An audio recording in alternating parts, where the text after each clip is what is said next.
요즘 코로나 핑계대고 교회도 안 나오고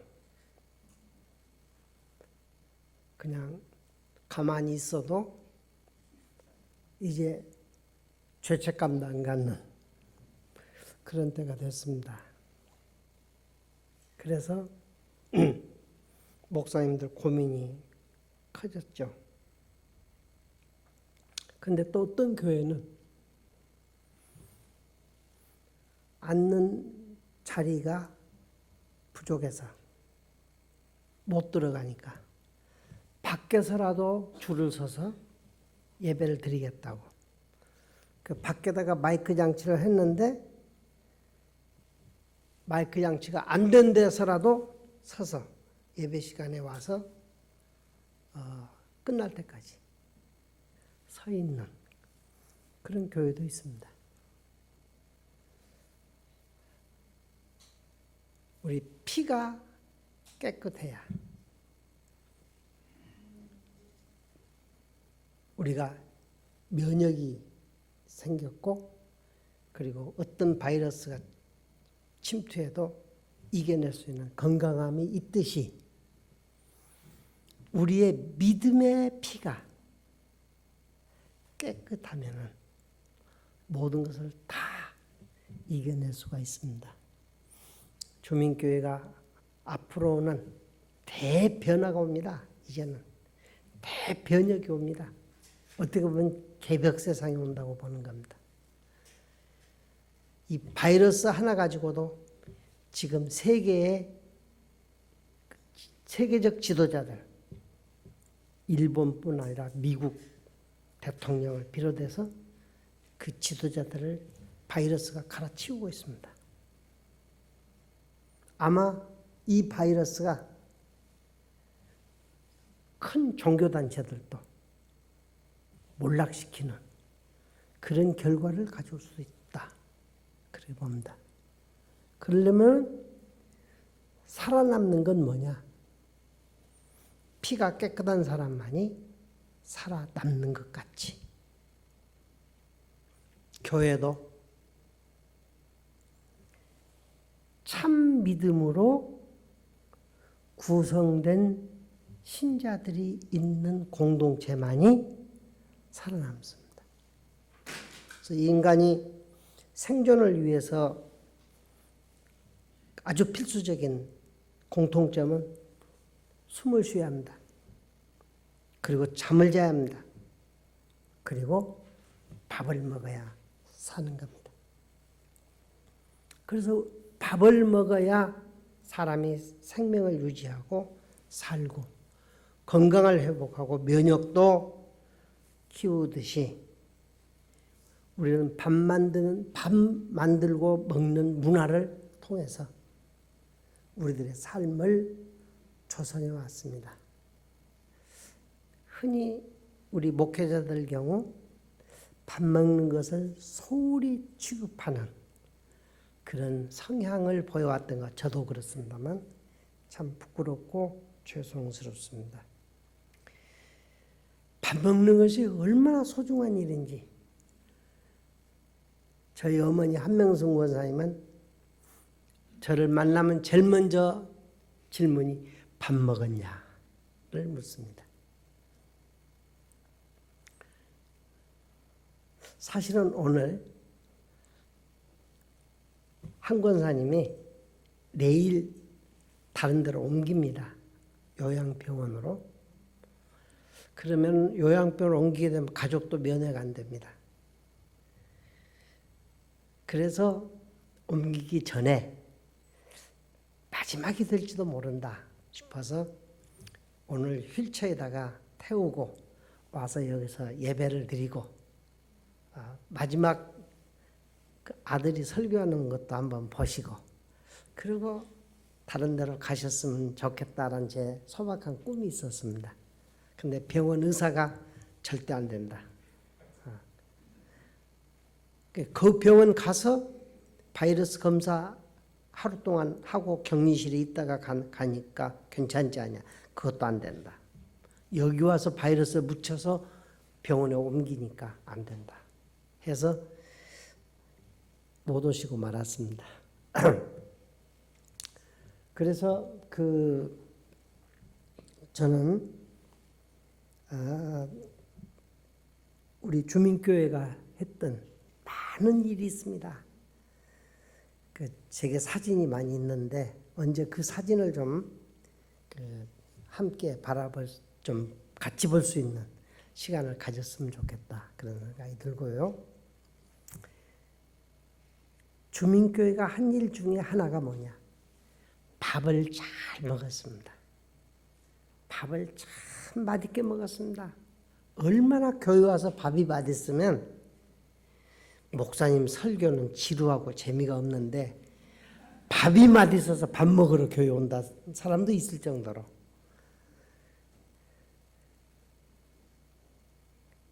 저희 어머님 같은 경우는 어릴 때 제가 부엌에 나와 보면 상추나 어른들한테 다 밥상 차려드리고 먹을 게 없어서 상추나 호박잎에다가 된장만 싸서 그냥 잡수시는 걸 저는 어릴 때 봤습니다. 그렇게 밥 먹는 일이 얼마나 그 뼈에 사무쳤으면은 아들한테도 가장 소중한 것을 밥 먹는 거 신신당부합니다. 전화를 드리면 전화에다 대고 늘 밥 먹는 얘기를 하십니다. 그런데 이 기독교도 밥 먹는 문제에 대해서 굉장히 소중하게 생각해야 할 대목들이 참 많습니다. 오늘 읽은 성경에 보면은 부활절 이후에 밤새 고기 잡느라 지친 제자들에게 또 아무리 그물을 던져도 그물에 고기가 걸리지 않아서 허기진 배를 안고 새벽을 맞이한 그 제자들한테 예수님께서 하신 일이 새벽에 찾아오셔서 밥상을 차리신 겁니다. 손수 밥상을 차려놓고 와서 아침을 먹어라 라고 제자들을 불렀습니다. 제자들은 우선 체포되면은 예수님같이 자기들도 사형에 처한다는 그 불안에 떨고 이 죽음의 공포에 시달릴 뿐만 아니라 예수를 그렇게 희망을 가지고 예수가 이 이스라엘을 구원할 것이다. 예수님이 그러면 왕이 될 것이다. 그리고 우리도 거기에서 뭔가 멋진 일을 이 개벽된 세상의 일을 중책을 맞아서 할 거다라는 그런 포부를 가지고 예수님을 따랐는데 마지막에 사형 딱 당하고 무덤에 갇힌 걸 보고 인생을 잘못 살았구나 하는 그 허탈, 자기 인생이 실패했다는 그 비참한 좌절감을 가지고 바닷가에 가서 야, 그래도 살려니까 고기나 잡자 하고 모인 것이 제자들입니다. 그런데 예수님이 와서 아침을 먹어라 하고 불러서 가서 보니까 거기에 그 생선을 숯불에 구워서 생선을 구워놓고 그리고 빵도 있었다. 우리 말로 하면은 밥과 국과 생선까지 해놓은 완전한 밥상을 차려놓고 있는 겁니다. 이것이 예수님이 차리신 밥상입니다. 저는 이 대목에서 참 부끄럽습니다. 교인들 열심히 그 진지하게 밥상 차리느라고 얼마나 수고들 했는데 나는 여러분들을 위해서 밥상을 제대로 마련하지 못한 그 부끄러움입니다. 그래서 양심의 가책을 그래도 좀 덜 받으려고 옛날에는 누가 저한테 식사 대접을 하면은 오늘 얼마짜리 사줄 거요? 물어보고 10,000원짜리 먹자고 하면 아니라고 끌고 가서 5,000원짜리 청국장을 먹고 그랬습니다. 또 그것에 감동한 분이 옛날 우리 교회 오셨던 강정일 장로님입니다. 이 옷이 강정일 장로님 두루마기인데 그분이 막 이해학 목사가 이런 분이야. 5,000원짜리 이상은 안 먹는데 하면서 주변에 선전하신 분입니다. 그런데 이제 점점 식사비도 오르고 그래서 조정해서 10,000원은 넘지 않게 먹자라고 생각을 했는데 웬걸 지금은 그런 것도 따지지 않고 주는 대로 먹습니다. 죄책감도 느끼지 않고 그냥 먹어치우는 버릇이 일상화된 것이 저의 삶입니다. 저는 이런 것에서 부끄러움을 느낍니다. 그런데 우리가 밥상을 차린 걸 보면은 밥상은 정성스럽게 차려야 합니다.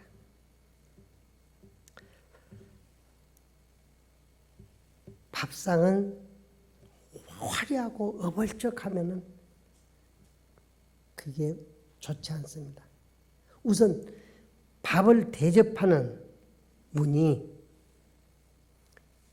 이 밥으로 자기를 과시하는, 밥으로 자기의 그 돈의 무게를 과시하고 밥으로 자기가 당신을 이렇게 좋아한다, 존경한다 라고 하는 것을 과시하는 그런 밥을 먹으면 참 깨름직합니다. 그래서 저는 밥 먹자고 하는 분들의 초청에 사실은 거의 응하지 않습니다. 마지못해서 응할 때도 있습니다만 3분의 1 정도나 받아들일까? 가능하면 그 밥 먹자 하고서는 넘어갑니다. 밥으로 자기를 과시하면 안 됩니다. 밥은 간단할수록 좋고 밥에는 진실성이 있어야 하고 그 진실성이란 것은 상대방에 대해서 겸손하게 상대방을 어우르는 상대방의 존엄성을 받들어주는 그런 밥상이어야 그 밥상은 생명력 있고 기적을 나타냅니다. 아브라함이 그 네바다 사막을 거쳐서 온 허기진 새 나그네, 그 나그네가 왔을 때 그 나그네를 정성껏 메셨습니다.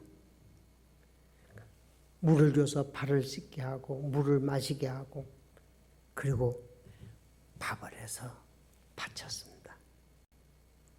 그 결과 아브라함은 100세의 아들을 얻을 수 있는 축복을 받았다라고 얘기하는 것은 그것은 진실된 존경의 밥상이 살리는 역사, 한 종족을 살려내는 그런 물꼬를 텄다고 하는 것을 우리는 상상할 수 있습니다. 제가 20대 때 개척교회를 다녔는데 응암동에서 저만 그 집에 가면은 늑달같이 뛰어나가서 그 젓갈을 사다가 대접해주는 집사님이 계셨습니다. 그 집사님 나중에 우리 교회 와서 한참 그것도 어머니하고 우리 교회를 다녔는데 전영득 권사라고 그 뒤에 미국에 가셨습니다. 그래서 가기만 하면 젓갈입니다. 그 제가 지금은 젓갈 트라우마가 있습니다. 거부 반응이 있습니다. 가면 짜디짠 젓갈들을 갖다가 저를 줍니다. 그래서 왜 그런가 물어봤더니 제가 한참 배고플 때 그 집에 가서 밥을 먹는데 아무것도 줄 게 없어 젓갈밖에 없었대요. 근데 그렇게 맛있게 허겁지겁 먹더래요. 그래서 야, 이 이야기는 젓갈을 좋아한다 라고 생각하고 저만 가면 젓갈을 사다가 대접하는 바람에 제가 지금은 젓갈 거부 반응이 생겼습니다. 우리 김영순, 돌아가신 김영순 권사님은 그 손이 신의 한 수입니다. 그 손으로 그냥 금방 어떻게 어물어물하면은 그렇게 맛있는 냉면을 주물러 내십니다. 잊을 수가 없습니다. 그 맛을. 우리 김명자 집사님은 그 신갈 내거리에서 그 국화빵을 만드는데 우리는 그 앞에 가서 국화빵을 여러 번 먹었습니다. 그렇게 맛이 있었습니다. 길가에서 옆에 차 붕붕 다니는 길가에서. 그래서 그 밥상은 요란하고 화려한 것이 아니라 거기에 진실성이 있어야 상대의 그 존엄성을 우러러보는 그런 대접성이 있어야 그 밥상이 살리는 밥상이 되는 것입니다. 그래서 제자들이 예수님 앞에 와서 밥상을 받았는데 야, 그 새로 잡은 고기도 좀 가져라 하니까 그물에 153마리가 걸렸더라 이거예요. 그런데 아무도 제자들이 당신이 누굽니까? 하고 묻지를 않았다. 왜? 이미 그 사람들은 그분이 자기들의 그렇게 그리워하던 따랐던 예수님, 주님이신 것을 알았기 때문에 아무도 얘기하지를 않았다라고 하는 것입니다. 여기에는 몇 가지 해석이 필요합니다. 골고다 십자가에서 사건이 일어난 금요일, 그 절망의 시간을 뚫고 예수님이 나타났는데 제자들은 아주 마음속에 실패의 죄책감이 차 있습니다. 그것은 우리가 선생님을 배신하고 그렇게 우리가 희망을 가지고 떠받들어 왔던 선생님은 지금은 그냥 내 패댕이 치고 야, 고기나 잡자 하고 갈릴리가에서 어스렁거리는 자기들의 모습이 너무도 부끄럽고 너무도 죄송스러운 거죠. 특히 그 중에 베드로의 얘기는 많이 있습니다만 베드로는 어떤 분입니까? 너희가 나를 다 배신할 거다 할 때 무슨 소리입니까? 선생님, 나는 선생님 가시는 길하면 마지막까지 목숨을 걸고 가겠습니다. 했던 그 베드로가 이 가야바 법정에서 그 불 쬐려고 할 때 그 여인 하인이 이 사람 갈릴리 사람 아니야? 무슨 소리냐고. 아니라고. 또 다른 사람이 예수 제자라고. 무슨 소리냐고. 거기서 예수를 저주하고 그리고 욕하고 그리고 경멸하는 그런 언어를 썼던 베드로입니다.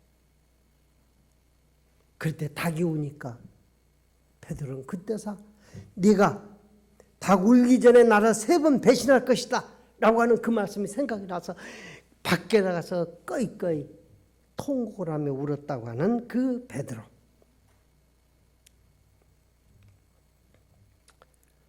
베드로 얘기는 많이 있지만은 하여간 예수님이 그를 네 베드로 너는 반석인데 네 위에다가 내가 교회를 세우겠다라고 하는 그런 축복까지도 줬던 그런 사람이 이렇게 예수님을 배신하고 꺾였다고 하는 데 대한 큰 미안함과 나는 결국은 이거밖에 안 돼? 라는 그 허탈감에서 벗어나지 못하고 있을 때 예수님이 찾아오신 겁니다.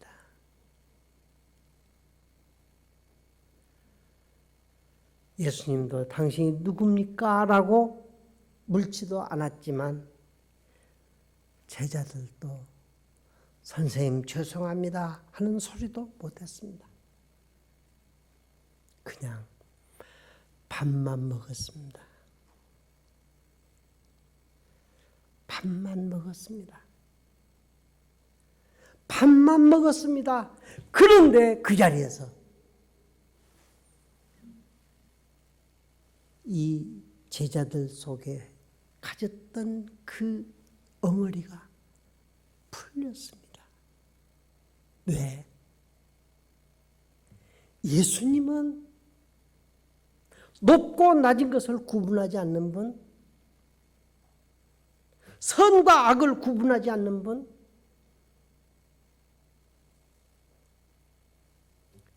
착한 사람과 죄인이라고 하는 것을 구분하지 않고 인간을 통으로 보고 받아들이신 분인 것을 느낀 겁니다. 어디에서? 밥상에서.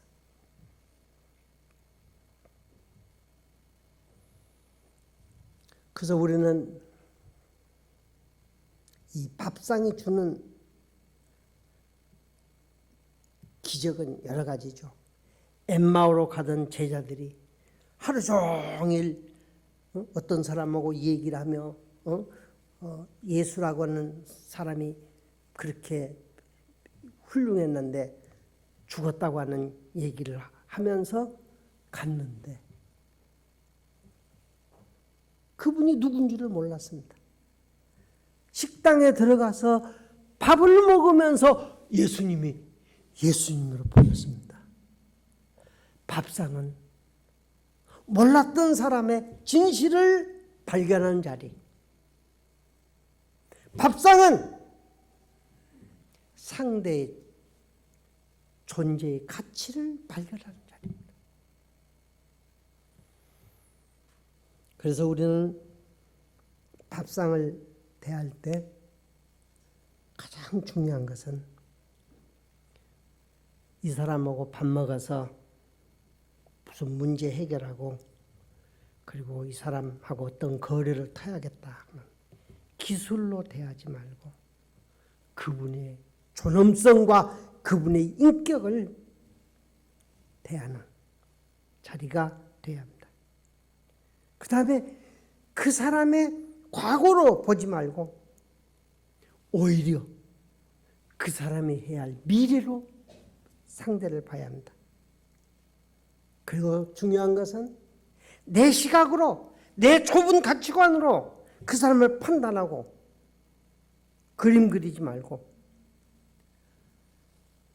나를 용서하신 하나님께서 용서하신 그 사람의 하나님께서 쓰실 미래를 바라보면서 존경의 눈으로 상대를 봐야 합니다. 그래서 밥상을 통해서 새롭게 과거를 덮어주는 자리, 화해하는 자리로 끝나는 것이 아니라 새롭게 미래를 열어가는 희망을 발견하는 자리가 되는 것입니다.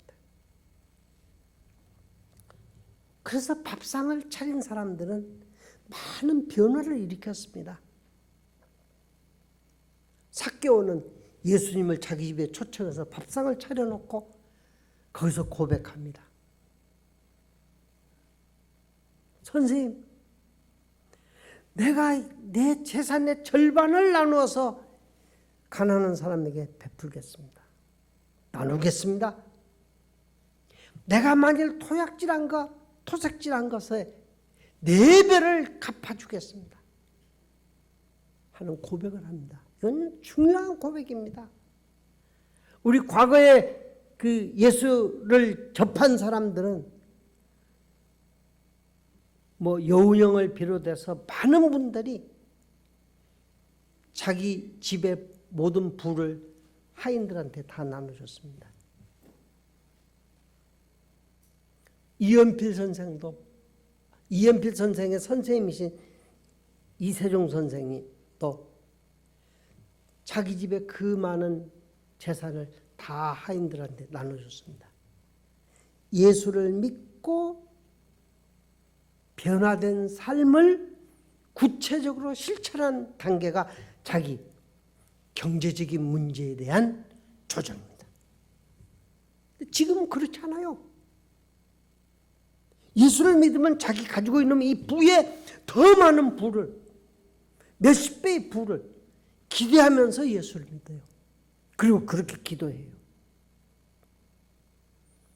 그것이 아무리 간절하고 뜨거운 기도일지라도, 그리고 아무리 11조를 가지고 하나님하고 거래를 할지라도 그건 하나님하고는 아무 상관없는 자기 마음의 장난에 불과한 거예요. 그것을 신앙이라 생각하는 것은 그것은 뜬구름이에요. 그런데 오늘 제자들에게서 있는 것 같이 사람마다, 제자들 가슴마다 응어리가 있었고 죄책감이 있었고 열등의식이 있었고 그리고 미안함이 있고 부끄러움이 있었듯이 사람마다 다 그런 이 자기의 부끄러움과 죄송스러움이 있는 거예요. 그런데 우리 어머니들은 그냥 밥상만 차려놓고 자제들한테 막 다다다다다다다다 막 따발총을 쏴요. 너 이래서 되느냐? 너 이랬지 않냐? 너 이러면 어떻게 할래? 그러니까 자녀들이 밥상이 싫어요. 뛰쳐나가요. 그래서 집밥을 버리고 밖에 나가서 한밥을 먹어요. 밥상을 차리는 것은 보통 일이 아닙니다. 때로는 목숨을 거는 일이기도 합니다. 다윗이 피해 도망 다닐 때 다윗을 이 제사장이 많이 먹는 음식을 제공했다가 사울한테 결국은 사형을 당한 제사장도 있습니다. 밥을 먹는 것은 생명을 나누고 목숨을 거는 일이라고 하는 것입니다. 예수님은 온 생애 동안 밥상을 차렸습니다. 황혼과 빈들에서 흑인 백성을 흩어버리자고 하는 제자들에게 아니다! 너희가 먹을 것을 주어라. 너희 속에 있는 것이 무엇인가 알아봐라. 해서 어린아이가 가진 물고기 2마리와 빵 5덩어리를 가지고 5,000명을 먹이는 오병이의 기적을 일으키신 분입니다. 안식일에 제자들이 너무 배가 고파서 가서 밀 이삭을 비벼서 먹을 때 바리새인들이 와서 막 야단을 칩니다. 어떻게 안식일에 금식을 해야 하는 날, 그것도 나무밭에 밀을 비벼서 먹는 이런 불안당들이 어떻게 너희들이 무슨 종교 활동을 한다고 하고 막 비아냥대면서 야단을 칩니다. 그때 예수님이 야 이놈들아 너희들 때문에 체면이 말이 아니다. 조금 그런 거 좀 가려서 해라. 우리는 그런 수준에서 살았습니다. 근데 예수님은 비난하는 그 사람들한테 맞서서 무슨 소리냐? 나는 안식일의 주인이다. 사람의 안식일을 위해 있는 것이 아니라 안식일이 인간을 위해서 있는 것이다. 라고 선언해버립니다.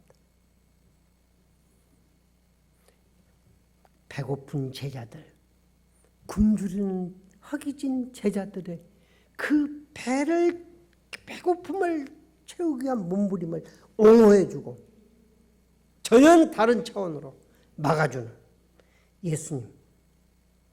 그것도 밥상을 차려주는 거죠. 마지막에 십자가를 지시기 전에 제자들에게 먹어라, 이것은 내 살이다. 마셔라, 이것은 내 피다. 그리고 너희들이 하늘나라 갈 때까지 이것을 기념해라 하고 말씀하시는 성찬식을 합니다. 밥상입니다. 마지막 밥상. 교회는 그것을 반복 기념하는 것이 교회입니다. 교회는 성찬식을 중심으로 해서 공동체를 이루고 있는 것입니다. 그래서 교회는 그 그리스도의 피와 살을 먹고 마시는 그 정성으로 함께 밥을 나눠야 합니다.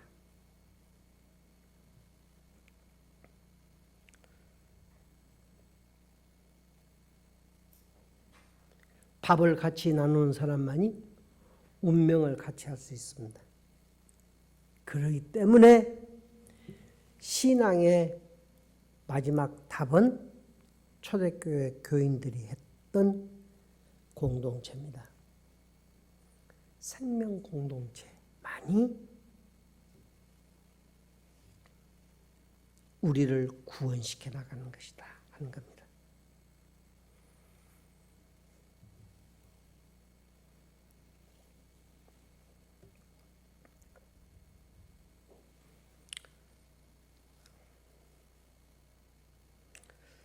세상에 지금 남쪽과 북쪽의 그 싸움, 그것도 결국은 경제입니다. 밥을 어떻게 나누냐? 계획적으로 나누자라고 하는 것이 차별 없이 모두가 다 함께 나누는 계획 경제를 해야 한다 하는 것이 북쪽 체제고, 남쪽 체제는 무슨 소리냐? 하나님이 인간에게 자유를 줬는데 자유롭게 마음대로 자기가 버린 만큼 먹고 버린 만큼 쓰도록 해야 한다. 이게 남과 북의 차이는 그거밖에 없습니다. 두 가지 다 똑같은 것은 경제 문제가 목적입니다. 그리고 남과 북의 문제를 푸는데도 저는 이념 논쟁으로는 못 푼다라고 하는 것을 수없는 경험을 통해서, 제가 주민교회 목사를 하면서도 80년대부터 통일운동에 접근을 하고 80년, 90년에 전민련 조국통일위원장을 하고, 그리고 그 해부터 시작하는 범민족대에 제가 집행위원장을 하면서 또 베를린에 가서 북쪽과 함께 회담을 하고 범민련을 구성했다는 것 때문에 들어와서 저는 국가보안법으로 징역까지 살았습니다. 그러면서 저는 많은 느낌, 그 뒤에 민화협을 만들고 6.15 공동위원회를 만들고 거기에 공동대표를 수년 동안 했습니다마는 제 결론은 이념 논쟁으로는 남북 문제는 못 푼다. 지금도 북쪽을 사회주의를 포기하라. 절대 불가능하다. 남쪽이 자본주의를 포기하는 거, 그것은 있을 수도 없는 일입니다. 그래서 결국 기대하는 것이 이제 남과 북이 어느 쪽이든지 강한 쪽이 흡수하는 통일론을 기대합니다.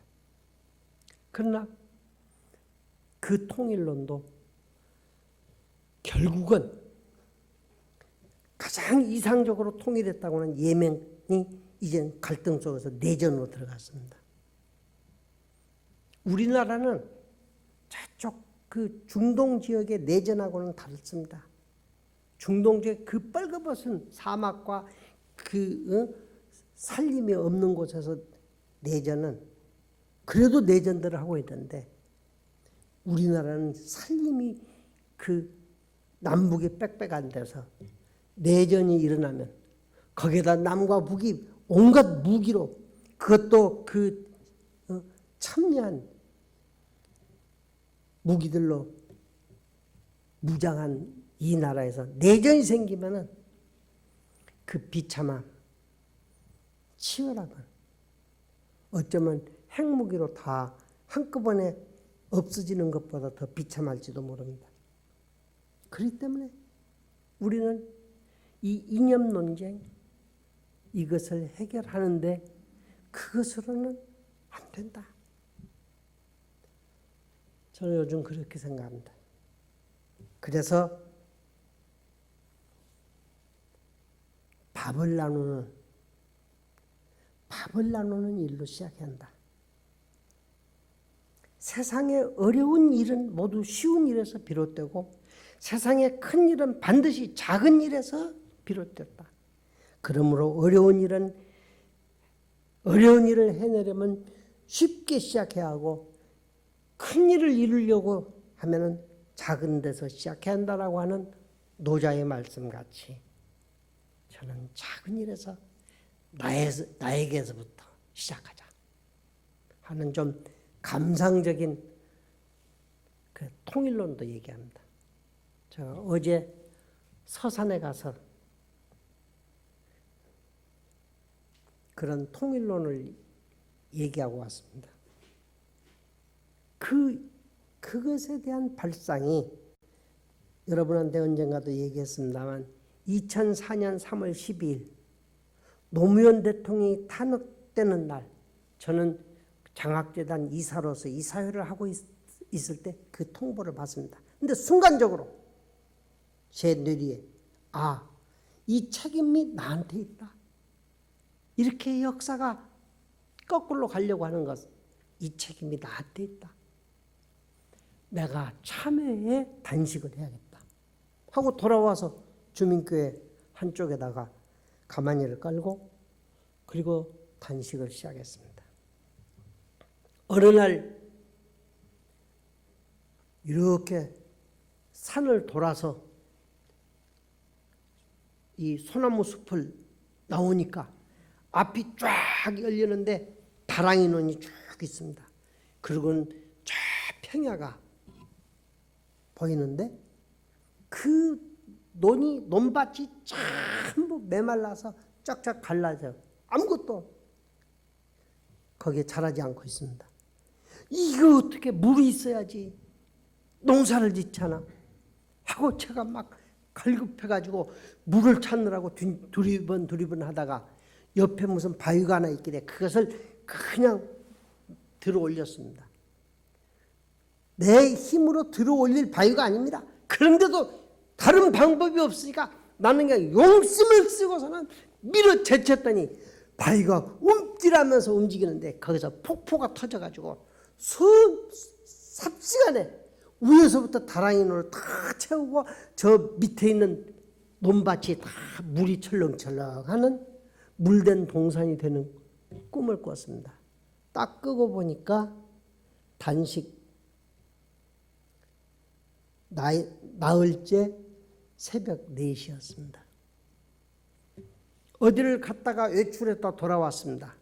돌아서 문을 딱 열고 보니까 책상 위에 어린아이가 앉아있는데 그렇게 말할 수 없이 빼쩍 피골이 상접해가지고 앉아있는데 아주 비참해 보여요. 이 아이한테 우유를 줘야지. 우유가 어디 있나. 냉장고를 열어봐도 다 고장이 나고 거기에 무슨 이런 무슨 기계 같은 거 있어요. 그래서 내가 그냥 그 기계를 힘껏 돌렸어요. 그랬더니 상상하지도 않았던 일이 터졌어요. 소방 호수에서 쫙 우유가 터져 나오는데 어린아이가 고개도 안 돌리고 이렇게 우유가 이렇게 옆으로 스쳐가는데 그 스쳐가는 우유를 허부적 먹고 그 자리에서 살이 뽀얗게 찌는 거예요. 꿈을 깨보니까 단식 닷새째 새벽 4시였어요. 저는 이 반복된 꿈을 통해서 이것은 뭔가 내 속에 있는 내 잠재의식이 만들어낸 꿈 같지 않다. 하나님께서 내게 주신 꿈이라고 생각하기 시작했어요. 그래서 저는 인도에 가서 막 허부적 다니면서 그 달리들의 비참한 삶을 보면서 이 사람들을 위해서 뭘 해야 하나?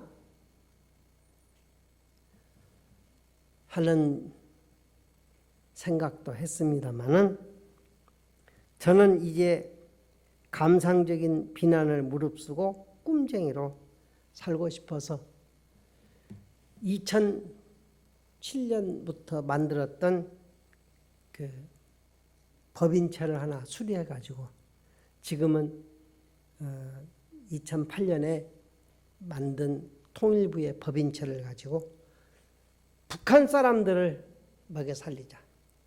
북한 지도자가 어찌됐건 정책이 어찌됐건 북한 정치가 어찌됐건 그것이 핑계대지 말고 거기서 지금 죽어가는 사람들, 먹지 못한 사람들, 얼마나 그 피가 마르는 고통, 그건 당해본 사람만이 합니다.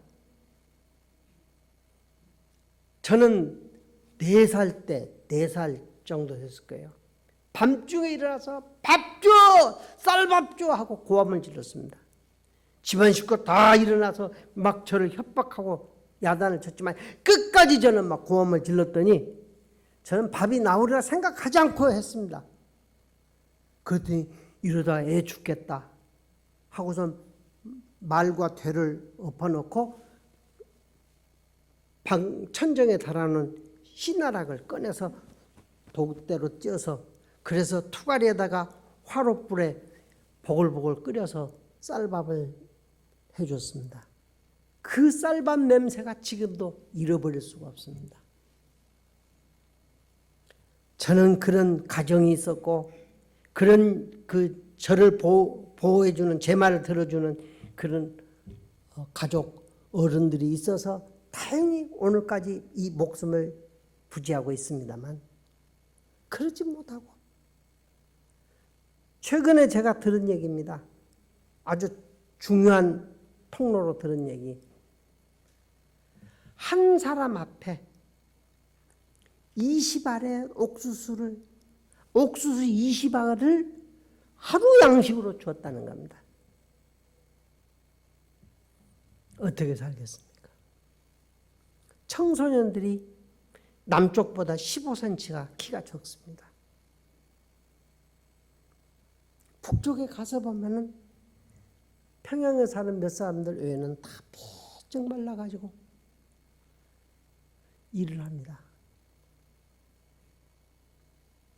그러면서 우리는 행복이 때문에 지원해서는 안 되고 그리고 김씨 지도자 때문에 지원해서는 안 되고 하는 논리로 북쪽에 지원을 못합니다.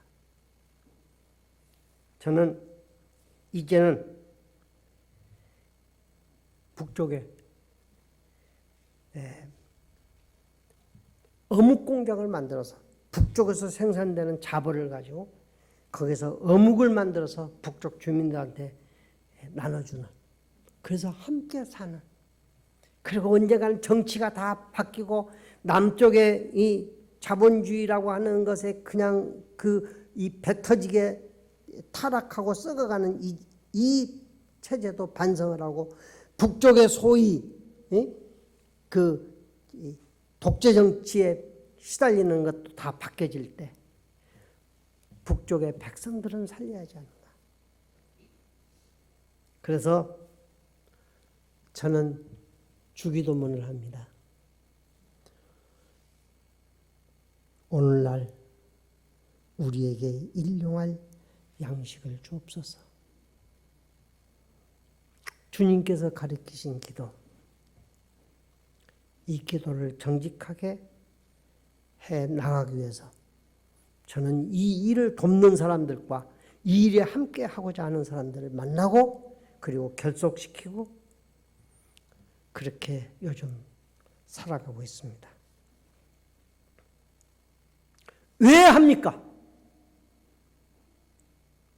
왜 밥을 나눠야 합니까? 왜 노아가 방주를 만들었습니까? 왜 광야에서 이스라엘 백성들이 만나를 먹었습니까? 왜 예수님이 5,000명을 먹였습니까? 왜 교회가 있습니까? 모든 것은, 그 모든 것은 바로 그런 일들을 통해서 우리가 하나님을 바라보게 하는 겁니다. 하나님이 우리의 아버지시고 하나님은 우리의 사랑이시다 하는 것을 믿는 믿음이 우리 속에 있게 하는 겁니다. 그래서 우리의 삶이 감사하다. 내가 사는 것은 은혜입니다. 감사합니다. 그래서 예수님은 구구절절히 얘기하십니다. 그 나라와 그 의를 구하라. 아버지의 온전하심 같이 너희도 온전하라 하는 그런 모든 말씀은 내가, 나의 존재가 하나님 안에서 참 자유한 영으로 살아나는 것입니다. 그 일을 위해서 우리는 사회활동도 하고 여러 가지 놀이도 하고 춤도 추고 그리고 밥도 나눕니다. 이 모든 걸 통해서 하나님은 나의 아버지시다. 그리고 그분은 사랑이시다. 그분 안에서 나와 너는 같은 존재요. 똑같은 자유인이다. 그래서 요즘 카톡에 실린 시에 하나 있습니다. 라비 할렐이 쓴 나는 걷는다입니다. 나는 걷는다. 나는 넘어진다. 나는 일어난다. 그러는 동안 나는 계속 춤춘다.